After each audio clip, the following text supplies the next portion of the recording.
You ask Tiger to solve. This deals with linear equations with one unknown. The final result is a equals 3. Let's solve it step by step.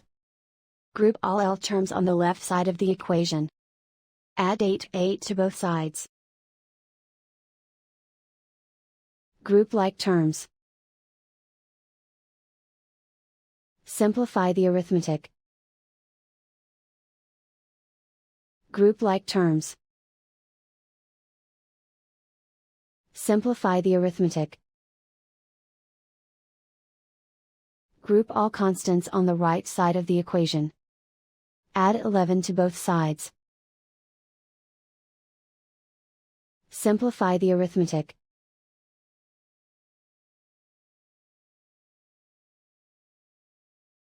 Isolate the L. Divide both sides by 4.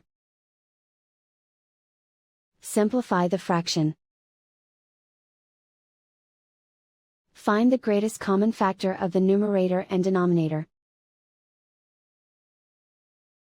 Factor out and cancel the greatest common factor. And so the final result is a equals 3.